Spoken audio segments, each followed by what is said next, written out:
These are new offensive.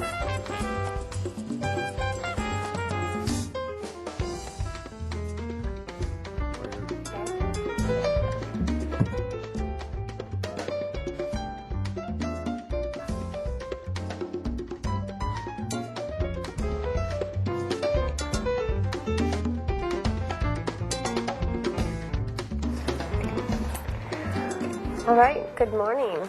Good morning. I will call to order the July 10th meeting of the Staff Hearing Officer. I am Renee Brooke. I'm filling in for Susan Reardon as a Staff Hearing Officer today.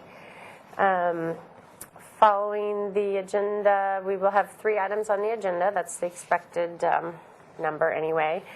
And in terms of preliminary matters, I don't think we have any requests for continuances, withdrawals, postponements as far as we know. No announcements or appeals. And does anyone in the audience have the desire to address the Staff Hearing Officer on any items not on today's agenda? And seeing no one in the room, I'm assuming no. So we will move on to the first item on the agenda, and that is an application of Don Swan at 1164 Crestline Drive. I'm Suzanne Riegel. I'm the case planner for the project. This lot is approximately 15,200 square feet.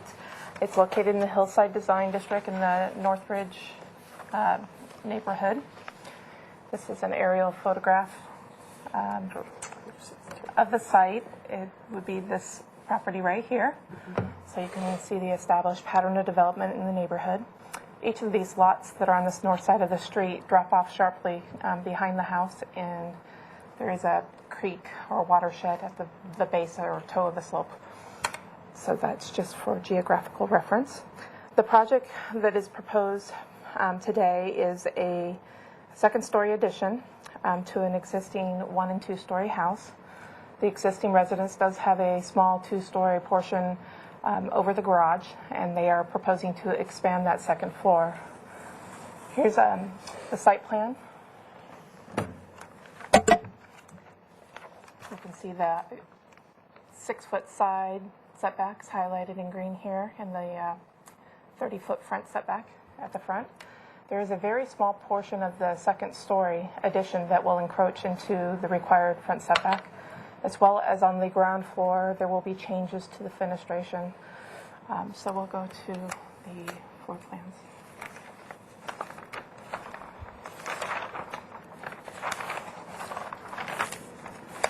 You can see, let's slide it. There's the proposed demolition plan here. You can see the changes that they're making highlighted in pink where there's window and door changes. The picture to the right is the proposed lower level floor plan. So we will have a new bay window here. And they're infilling and shifting windows in this area here. Along this side, they are actually removing windows. And then on this other interior setback, we have a new door and a utility door in the setback also. All other doors and windows appear to be roughly in the same place. If we go to the second floor,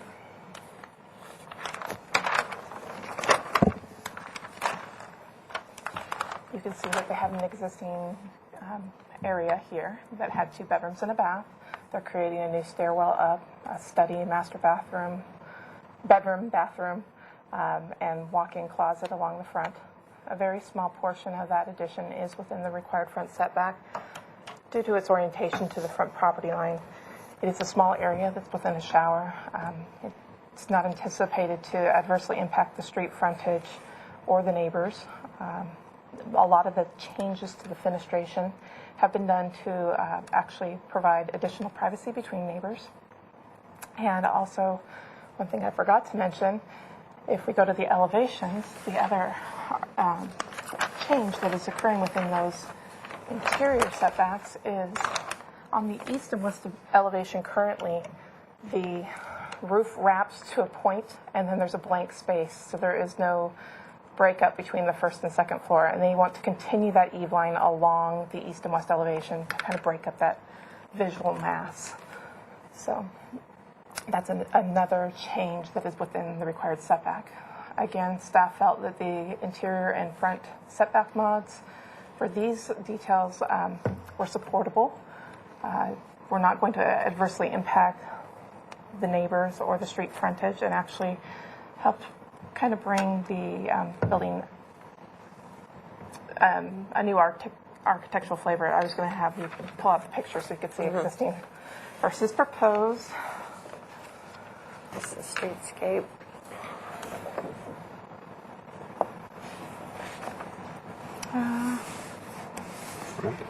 You can barely see it behind this big tree. Behind the jacaranda. Yes.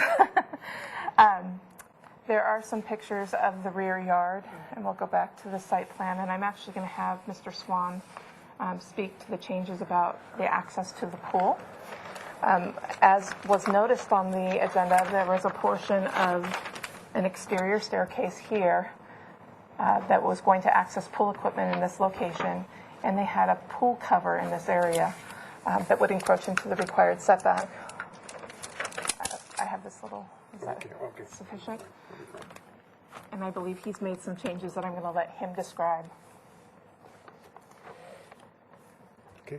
My name is Don Swan. I'm agent for and designer for the Mr. Ted Dolis. And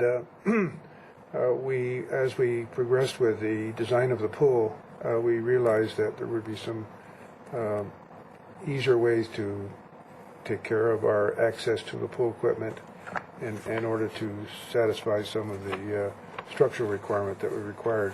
Our SOAS report indicated that we needed a caissons for the pool, and when we started designing the pool with the caissons, we realized that with the pool equipment, that stairway down here complicated the amount of caissons and style. So we decided that we would rather, I believe on this other plan it shows it a little bit easier on the section where it shows the the bottom of the pool. We can cantilever out the bottom of the concrete floor out to the edge of the surface, and still not have to put any more caissons down here next to the trees that are there. So it simplifies by not getting so far over, and it just lets our floor go out there, and it's in cantilever, so it's supporting itself. So it simplifies that and takes away the necessity of having this stairway coming down the side and around. So we moved the pool equipment over more towards the middle of the pool, where the bottom of the pool is flat, and then relatively flat in that area, and got our cantilever.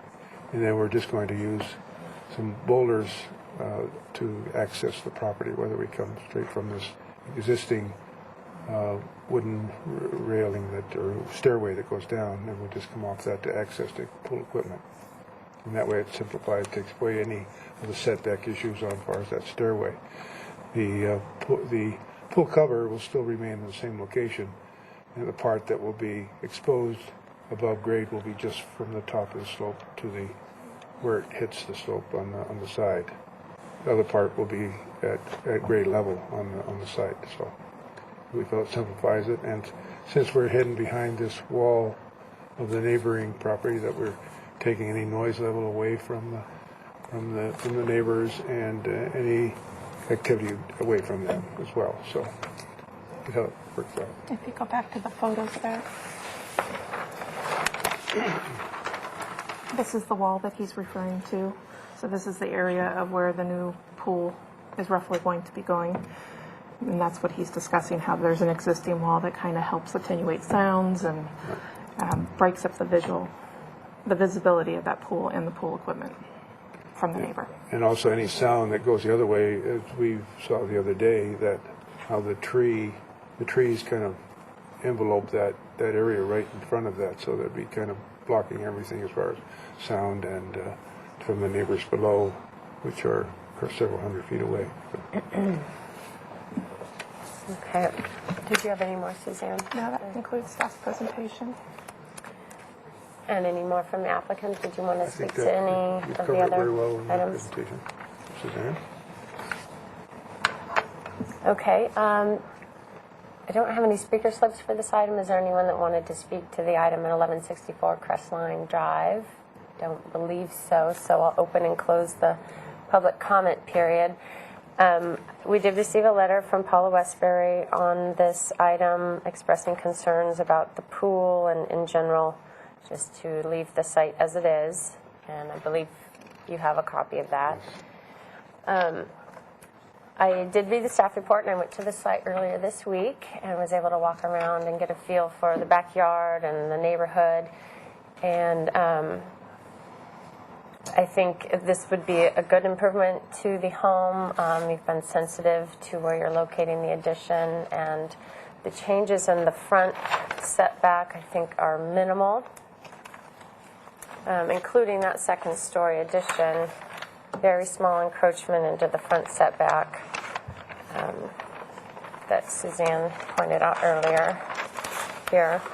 I don't have a concern with that small portion of the wall in the front setback, and then the changes down on the first floor are minimal, like you mentioned. Moving some windows and then adding a small bay window is a reasonable improvement to the front facade. Along this interior property line, I think that's definitely an improvement there. Usually we're concerned with people adding openings into encroaching buildings, and so it's rare that we actually see them being removed. So in terms of any potential impacts to neighbors, I think that's being addressed by the changes in that non-conforming wall. And then the changes along this elevation are minimal as well. The addition of a door is something that staff and the hearing officer will sometimes have concerns with, just the added activity, opening an additional door into a non-conforming wall on the setback, typically because it is associated with an exterior light. And you addressed that in the staff report, that it sounds like it's a building code requirement to do that when there's a new door. So I appreciate the condition that the lighting for that door be directed downward and shielded and be minimal impact to the neighbor. Motion activated, even better. So this is a non-conforming home on a property that has been rezoned so that it didn't meet the setbacks anymore. So I think it's a reasonable addition. I don't have any concerns with changes to the house. And then addressing the pool in the backyard, the changes that you presented today, I think certainly help in terms of the amount of encroachment into the interior setback, even though the steps weren't necessarily triggering the need for modification. I think the elimination of that through just learning more about the design of how the pool would be constructed actually is an improvement in terms of just, removing some of that potential activity in that area of the setback, as well as moving the pool equipment even further away from the neighbor. So what's left is really just the pool cover in the setback there. And so my understanding, I guess, is the reason it needs a mod is it because it's extending above the ground level? Yes. When it's As it was originally built. designed, it would have been greater than 10 inches within the required setback. Okay. I'm not sure now with the cross-section whether it would be over the 10-inch height limit or not. A portion of it might be still, because of the way the full daylight's on the whole side. Okay, as it comes out Yes. down the slope. That's what's going on. Okay, so a portion of it will, I guess, Yes. be Yes. It's this portion above here. there. Yeah. Okay. It's a minimal encroachment. I'm more out of curiosity than really any concern. I'm curious why the pool couldn't have been shifted so that you didn't need that part of the modification. Is there an explanation So of its basically, the location? reason is that where the pool is located in comparison with the exit from the living room, I just kept it away from that slightly so that if I bring this over and putting the pool right in front of where you walk out of the living room with the doors, and I kind of want to keep that away from that point. So that was the issue. Okay. And every foot seemed to be, when I moved it over, it became in your way, and so it's just like wanted to keep it as best as we And since we're more partially in the ground, it was I feel a non-issue because of this neighbor's wall that is up high and seen from it. It can't be seen from anywhere. The bottom edge of this car that I felt that it was worth the effort to put it there. Okay, thank you. So seeing the backyard of this home as well as most of the homes on this part of Crestline, a very limited backyard area that is usable as it slopes steeply down towards Hacienda Drive.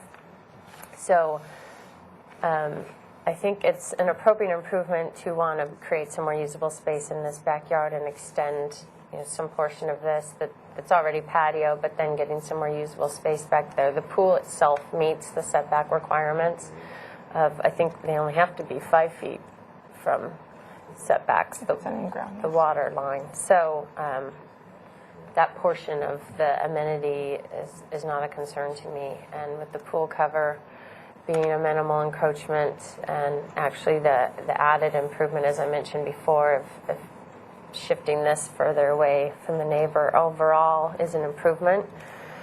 So I can support staff's recommendation and make the findings to approve the modifications. I did want to, there was one other thing I wanted to mention too. When I was on the site visit, I did notice some trash storage occurring here in the interior setbacks, so I appreciate that through this design there's some space within the garage for that. So that's definitely an improvement. Okay. I was just going to recommend making a couple changes to the findings, just by separating out the findings for the different portions of the modifications. One set of findings for the home and another set for the pool cover. So I'd recommend that it read as follows. The staff hearing officer finds that the front and interior modifications are consistent with the purposes and intent of the zoning ordinance and are necessary to secure an appropriate improvement on the lot. The proposed first floor alterations to the residence are appropriate because the resulting fenestration will address existing privacy concerns and will not increase the building's footprint. The second floor addition results in a minor encroachment into the front setback, resulting from the residence's position to the front property line. As conditioned, the alterations to the residence are not anticipated to adversely impact the adjacent neighbors or surrounding community, and that reflects the condition about the light on the exterior door here. The proposed pool cover is a low-lying minor encroachment into the interior setback that is not anticipated to impact the adjacent neighbor. So I just would recommend making those changes, and if that's acceptable to you, then I can approve the requested modifications. Yes, it is. And I'll just note that my action is appealable to the Planning Commission within 10 calendar days, and within that same period, the Planning Commission can call up any item that they wish to review at their level, and that would also have to occur within the same 10 days. And if that happened, Ms. Regal would notify you of that. I understand. Very good. Thanks. Thank you very much.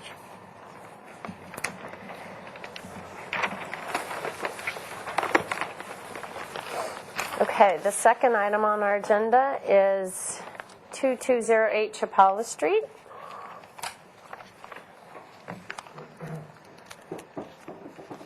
Hi, good morning. Hello.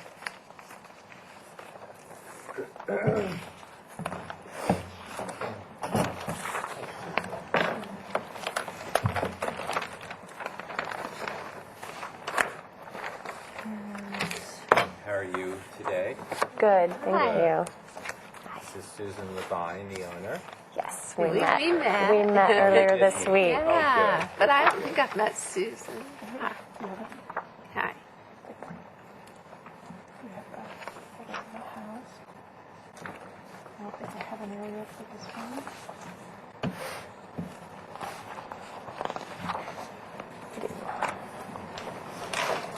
Well, I don't know that we're as exciting as your last project. We're really just asking for the modification for the 8 inches here.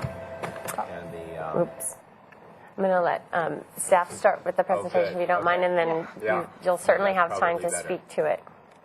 So this is a 7,000 square foot lot that's currently developed with approximately 1,300 square foot residence, one story, with a detached 186 square foot, one-car garage at the front of the property, and an 87 square foot accessory building at the rear of the house.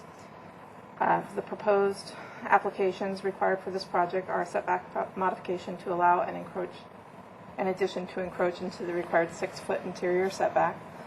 The addition is encroaching 8 inches, it's approximately 6 foot long, and a modification to the open yard location and configuration requirements. This property had an earlier enforcement case for the accessory building. It was originally constructed in the setback. When the building inspector went out there to inspect that enforcement case, they found that the building was in the side yard setback and encouraged them to move it outside of the setback, which they did. Unfortunately, they moved it into the required 1,250 square foot open yard space at the direction of the building inspector. The building itself does not require a building permit. It does not have any electricity to it.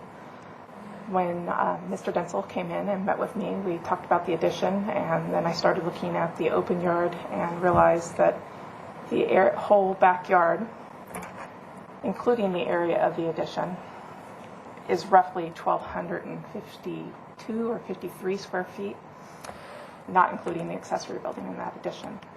So with the proposal of this addition, they would have required an open yard modification to even locate the building here, Okay. with or without the accessory building in the rear yard. The ordinance does not allow accessory buildings to be located in the front yard, which would be anything from the front property line to the first wall of the building, every first wall of the building, without a modification, and generally staff is not supportive of those modifications. Therefore, the open yard modification that's being requested today is to locate the required 1,250 square foot open yard within the front yard, remaining front yard. And I have calculations on another set of plans here that I can show you. Because this is a relatively minor addition for a bathroom, and we can go to the floor plans if you want to see. If you go to the floor plan, this is the bathroom back here. Due to the floor plan, there's really not a good location to locate another small bathroom in the residence that makes sense with the layout of the residence. So staff is requesting or supportive of both the interior setback modification for that 8-inch encroachment and the open yard modification to locate the required open yard in the remaining front yard. The project is exempt from design review because the residence is relatively small. It's less than 17 feet in height, and it's not in any special design districts. And with that, we conclude staff's presentation. We did discuss a hedge height condition that was a violation in the zoning information report. And they were supportive of that condition. Okay, thank you. Did you want to add anything No, I to think the Susan presentation? really covered everything and then some. Okay, thank you. I'll open the public comment portion for this item, and seeing no one here who's likely going to address this item, I'll close it. Thank you for indicating that. We did receive a letter on this item as well from Paula Westbury expressing concern, asking that the site be left as it is. Oh, this is the lady that writes on everything? She does follow our agendas regularly, yes, and you received a Yeah. copy of that letter. I did read the staff report, and I went to the site. I met Susan out there on the site and was able to get familiar with the area as well. And it is certainly a challenging site to do any sort of addition. As Ms. Riegel mentioned, and I just want to clarify too what you said, that even the addition would have needed an open yard modification. So it's not, okay. So that's good to know, because given the location of the home at the rear of the lot and our practice of wanting to first locate the 1,250 square foot required open yard towards the rear of the property whenever possible as being the most private usable space, it certainly is challenging to find that area on this property. So I don't have any concerns with the addition. This interior setback encroachment is very minimal. It's following the uniform, improvement of that wall, encroaching a minimal amount into that setback, and there's no new openings. It's single story. It's very, I think, a minimal addition to what is a relatively small home. So, to have a second bathroom, I think, is a reasonable request. And in terms of defining the open yard on the property, I think I would request that we actually continue to define the open yard for this property, even though non-conforming, towards the rear of the house. It is the most usable open area. It is the location that we would tend to want to try to locate them first. There is a large portion here. It's very steeply sloping, and so in terms of usable space, I wouldn't necessarily want to locate it there. Oh, you have dimensions of areas. So maybe walk me through what's remaining in this backyard with the addition and the accessory building. What open It's yard? closer to about 1,050. However, you do not meet the minimum dimension of 20 feet to the west of the accessory building to the property line, or to, I don't think you need it here either. So you need a dimensional relief as well as the total amount of open yard area. I calculated the addition. The addition encroaching into the open yard would be 1,157, and then it would be 87 less for that accessory building. Okay. So it is unfortunate that the accessory building is located in the middle of the open yard. That is certainly not something we would typically encourage. Correct. On this property, though, to gain some additional storage space would require modification of some sort, because, as you mentioned, to even try to locate something here would require modification of the front yard requirements of not allowing accessory buildings in the front yard. So then one would look towards the backyard. So again, not something we would typically encourage, but on this constrained site, I think it's a reasonable delineation of open yard. I would ask that in defining it back here, we do try to capture 1,250 square feet as much as it needs to wrap around this portion of the house. That is the larger dimension of the interior setback. So what that would mean in the future is if there were any other additions to the home in this back, you would need to request another open yard modification. It's a challenge with these properties with the homes way in the back. It's just more difficult to tuck those additions back where they can comply with all the requirements. So let me just... Yeah, we originally had it here because we thought it would be the least invasive place. But then my neighbor over here, even though their house is way over there, we thought it's further away from the house, any other house, to have it right there, but it was closer to their property line. And so that's when, we called in the city and they said, no, you have to move it over. So we had to cut down an orange tree, put it right there, because, it was pretty sad. We just couldn't keep it there because of the... Right. Yeah, so... But. So again, I'll have some changes to the findings, primarily because of changing the defined location of the open yard on this site. So I can support the two modifications, the interior setback and the open yard, in terms of not meeting the minimum dimension. We are going to try to get to 1,250 square feet, but it just won't meet the 20 by 20 square foot dimensions. So I just would modify the findings to reflect the fact that we're recognizing the open yard in the back, and find that the open yard modification is consistent with the purposes and intent of the zoning ordinance and is necessary to secure an appropriate improvement to the single-family residence. The location of the residence towards the rear of the lot significantly constrains the site and flat usable open yard area and the ability to locate accessory structures on the site. The proposed addition into the non-conforming open yard is appropriate and will allow a minor single-story expansion of the residence while maintaining adequate usable outdoor space with no expected impacts to the adjacent neighbors. And then I would just remove reference to the other portion of the finding that starting with the location of the required open yard, that through the end would be removed. So just replacing that portion of the finding with what I read.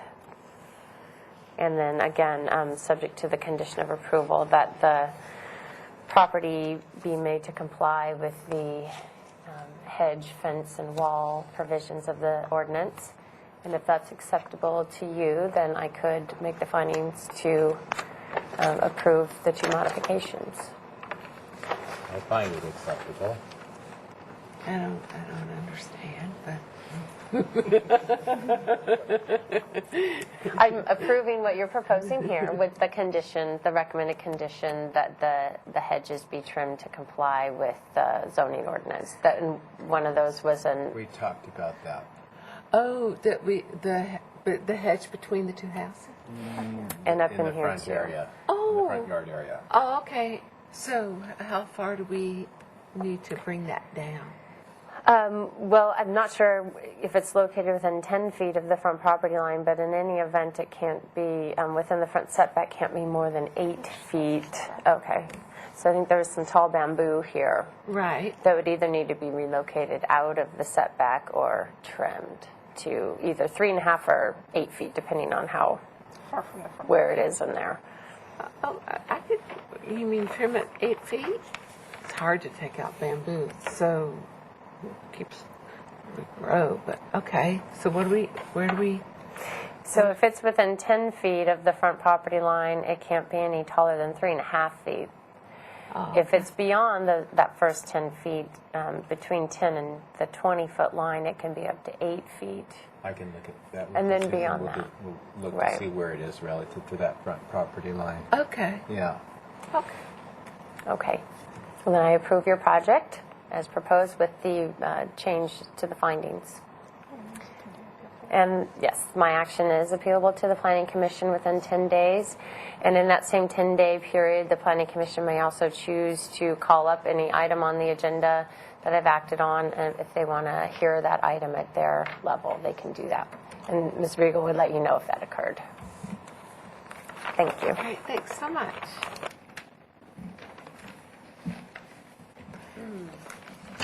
This lady sits in front of the Sojourner and writes these letters all day long. Yeah. Well, I can't read or write it. No.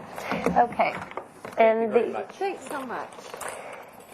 the third and final item on the agenda is 34 East Mission Street.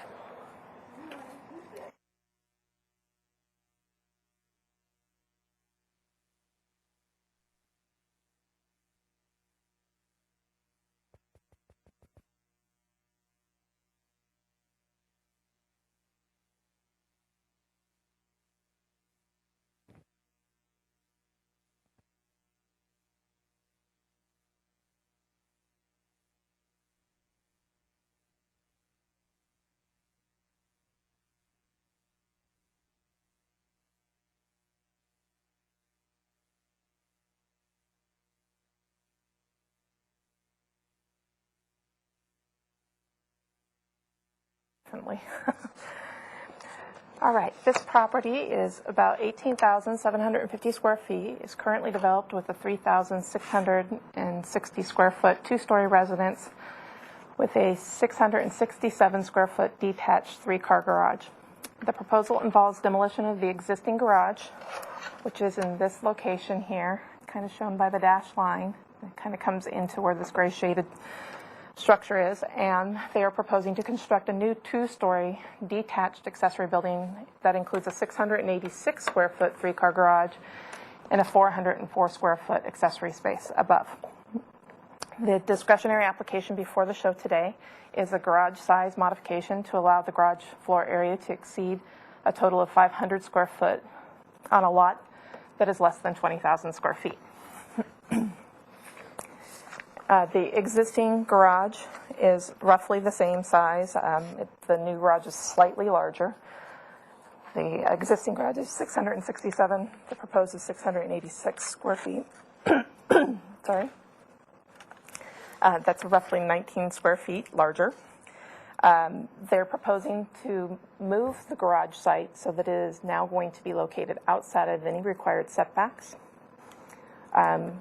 They have designed the garage to be compatible with the existing house, which is potentially historic. If we want to flip, I can.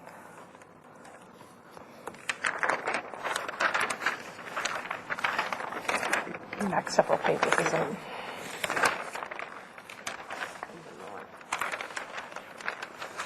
That's the existing house. They might take a few pages out for the archives here.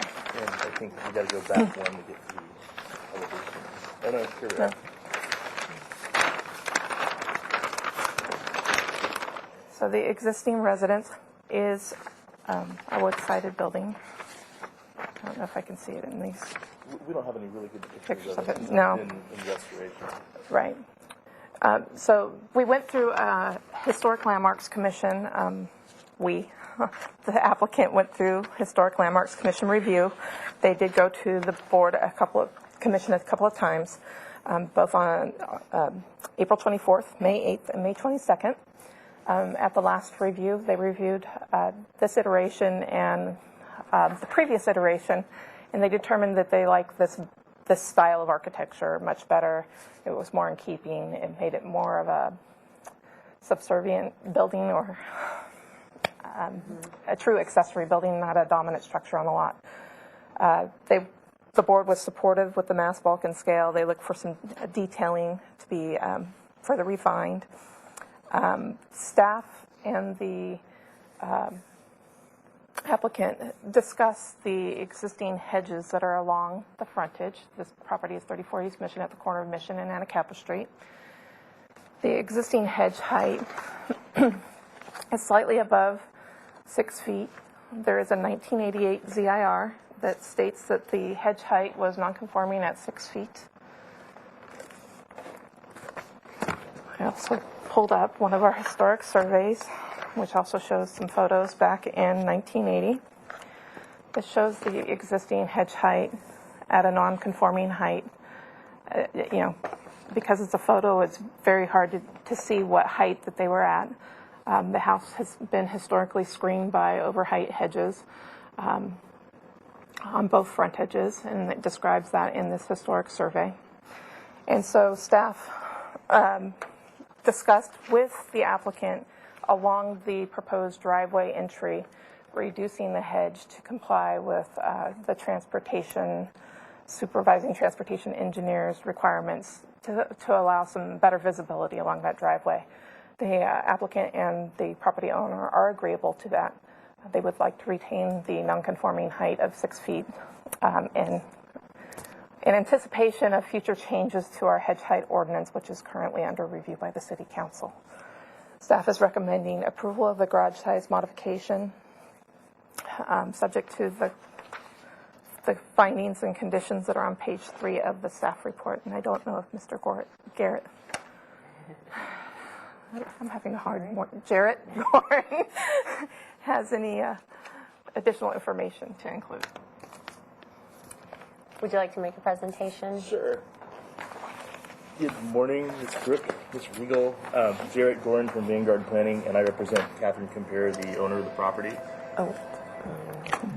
Jarrett Gorin, Vanguard Planning. I represent Catherine Compere, the owner of the property, and we've been working on a restoration out there for some time. The house has actually been under restoration for quite a while, which is why we don't have pictures of it. It's covered in scaffolding, and some of the shingles are off for repair. I reviewed the staff report. I think Ms. Regal covered all the main issues really well. I guess I'm just going to cover the couple of things that weren't mentioned in there. One of which would be this also doesn't really have any real adverse impact on open yard area. We probably still have 8 times the required open yard area and 4 or 5 times the minimum dimension in both directions, even with the new location of this structure further to the interior of the lot. I know that'd be a consideration. Just like on the last project, anytime you move something closer to the interior, it could affect that. The property has a 3-car garage that was approved back in the 20s. It's a very industrial-looking, flat-roofed 3-car structure with the garage doors oriented directly towards Anacapa Street. It is visible from the street, although it's challenging to see it from the street. The new location would completely remove the structure from being visible from the street, and it would rotate those doors 90 degrees so that we didn't have garage doors facing the street. Ms. Regal covered our HLC experience. I would just want to add that what we worked on with the HLC was really the aesthetics of the structure and simplifying it. We're really happy with the results of that. At no time was the HLC ever concerned with the size of the garage or the mass, bulk, and scale of the structure. It was really overcomplicated aesthetics on the second story and really reducing it so that it looks like far more utilitarian than the primary structure on the lot. And it took us 3 hearings, but we think we ended up with a far superior structure than we came in with. So we haven't had any concerns from any neighbors. We've been around a few times with hand-delivered tenant notices for the HLC hearings. Everybody's sort of been aware of what we're doing for a really long time and generally supportive of it. Okay, thank you for that. I'm going to go back to the site plan, and first I'll open the public comment portion of this item. I don't see anyone in the audience, and I don't have any speaker slips, so I'm going to assume no one wants to address the staff hearing officer on this item, so I'll close the public comment period. We did receive a letter from Paula Westbury expressing concern about demolishing the 1920s carriage house. So that is noted, and I'm not sure if she made similar comments to the HLC. That's not something that's before me today necessarily, in considering the location of the new garage and the size of the garage. So I did read the staff report. I went to the site earlier this week and was able to get a feel for the neighborhood and the site, and it's a very large property. I did have just a couple clarifying questions. I guess this is the best site plan to use. When I was at the site, I was asking about the functionality of the existing garage and whether it had been used up until recently, when it's now being used as part of staging for the construction on the house. With orienting the garage this way, it does add some more paving and driveway area, and I understand that it's needed in order to back out and bring the car out in a forward motion out onto Anacapa, which is what you would want to do. Even though you could back out from a single-family home, it's certainly safer on a street to be able to head out in a forward motion. So I'm not necessarily concerned with that portion of this driveway area. I'm more concerned, I guess, in just making sure that this backup dimension is the minimum necessary so that we don't have excess driveway areas that could potentially be tempting to use as additional parking in the setback. So can you, applicant or Suzanne, maybe speak to what's the minimum necessary there? In this, Brooke, that the back out dimension is 27 feet, which as a designer, I would consider that the bare minimum for an easy back out and turn movement out of a garage. That's sort of the standard that I apply in any back out distance when I'm designing homes on much smaller lots than this. So I wouldn't want to reduce that, and I think it's appropriate. And then this, as a function of the back out distance, this would have to remain clear at the 27 feet. If there was a car parked here, you would not be able to back out of this garage. Oh, one other thing on the paving. We did do a full drainage plan for this project to comply with the city stormwater management. So there is some additional paving, but there's actually some significant drainage improvements that would mitigate any increased runoff from that paving. Okay. Can you speak to that maybe just If we go briefly? back, yeah, I mean, basically we've calced out the new paving, and a lot of it's permeable, and through a combination of percolating it through permeable paving and directing runoff into areas which percolate the runoff, we're handling the whatever the first few inches of flow that we're required to. I think we complied with Tier 3 requirements on this project, which is Okay. the most requirements there are. Okay, I appreciate that, because I know I'm not, in your modification request, not considering the location of the garage so much as the size of it, but it is just, the whole proposal of demolition and building a new garage. I just want to ensure that we're not potentially impacting neighbors or cars parked in the setback with this proposal. So in terms of the size of the garage, I understand it's a large lot. It's over 18,000 square feet, so it's very close to meeting the minimum necessary to allow a 750 square foot garage. And the proposed size is just slightly larger than what is there now as a 3-car garage. So I don't have a concern with that. My concerns were more with just the reorientation of it and the potential to use that as additional parking with the change in this configuration. Then the last item I just want to clarify and discuss a bit is the non-conforming hedges along the front property lines. So as I understand the condition and what you will intend to do is next to the driveway, it will meet the code. It will come down to 3.5 feet within 10 feet of the driveway, correct? Because that's very important, not only as a code requirement, but even if this were considered non-conforming up to this point, I would want to make sure that condition remained for safety, visibility reasons.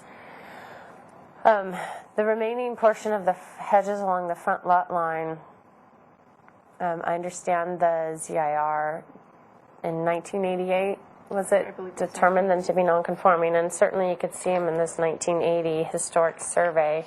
I'm just wondering if there's any other evidence back further, closer to 1957, that we might have to establish that there was a hedge somewhere along the front lot line, just to further that why we think the ZIR determined it was non-conforming. The 1988, and I thought I had a copy of it in here.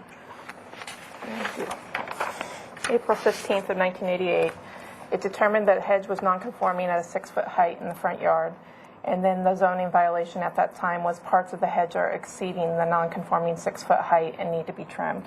So there was clear evidence to them that the hedge existed at a non-conforming height of 6 feet, and it was in violation because it was exceeding that non-conforming height, as well as the historic survey showing that picture that it is definitely over height in, because it's the cumulative height of the wall plus the hedge. There was nothing on any archive plans that clearly indicated any hedge height or that hedges were even there. So in 1957, that wasn't an uncommon occurrence, unfortunately. They didn't always put in the fences and hedges. So Definitely.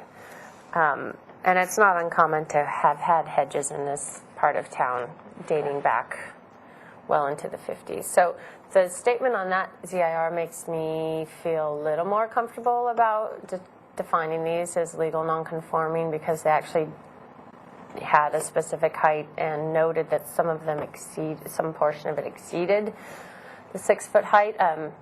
In other past ZIRs, that statement has been more vague, and I wouldn't necessarily rely on it Agreed. moving forward. So let me just review the condition again to make sure, because there's a statement in both of these proposed conditions that in the event the ordinance becomes more permissive, the condition would become null and void.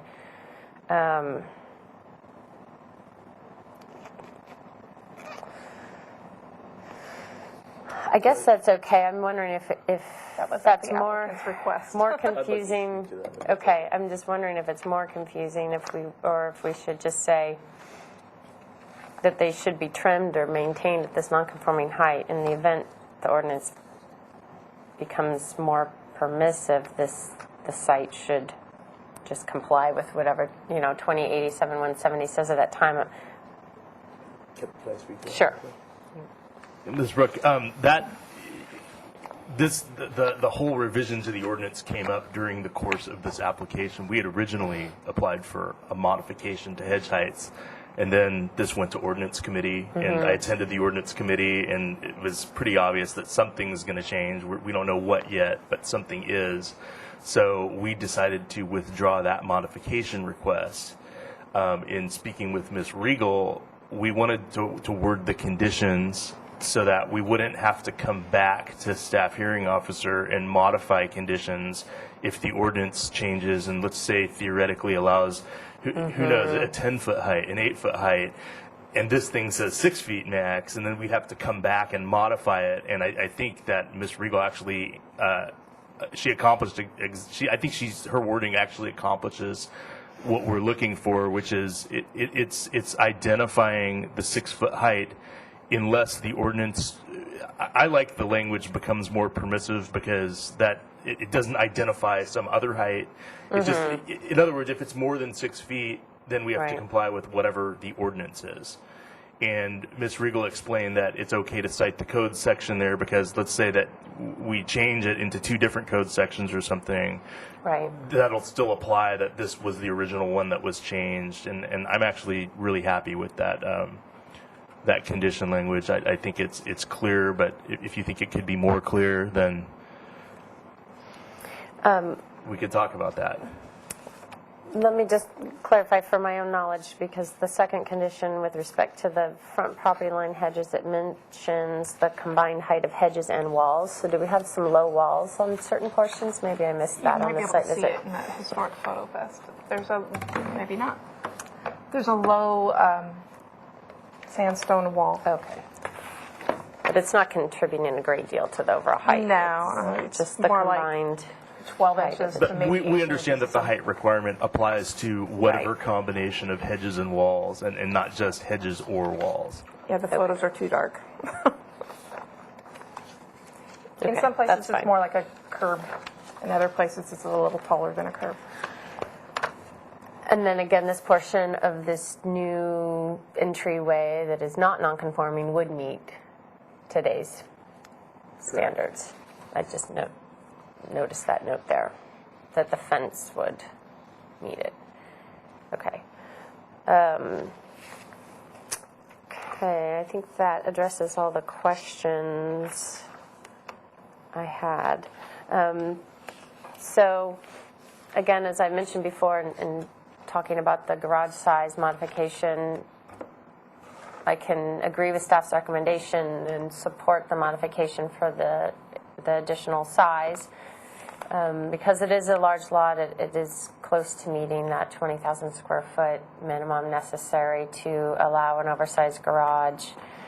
Historically, we've had a 3-car garage in this property, and the benefit of getting it off the property line, giving some relief to that neighbor, and still having a very large open yard, meeting all the setback and open yard requirements, I think is a good compromise. So I can make the findings to approve that modification with the conditions that we discussed about the hedges and just the clarifications. I think that I don't need to change the wording to that. I think it's fine as it is presented. I think I was just going to make some minor changes to the findings. I think only just to clarify, add just a little more reasoning as to why I believe it can be approved.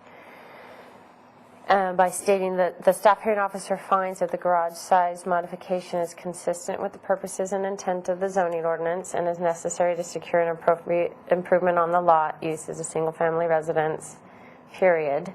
The proposed garage is 19 square feet larger than the existing 3-car garage, will comply with the minimum garage dimensions, all setback and open yard requirements, and is not anticipated to adversely impact the adjacent neighbors. So I mentioned that in the findings, and part of the reason that it's supportable is that it's not overly large. It's a 3-car garage, and it's meeting the basic bay dimensions of a 3-car garage, and with some space, small storage space in the back. So if that's okay with the applicant, with those revisions to the findings and the 2 conditions, then I can approve the modification. My action is appealable to the Planning Commission within 10 calendar days, and within that same period, the Planning Commission can call up any item that I've acted on if they want to hear that item at their level. And if that happened, then Suzanne would let you know. Thank you. Thank you. That's the end of the hearing. So I believe, yes, we don't have any other items on the agenda, so I will adjourn the meeting.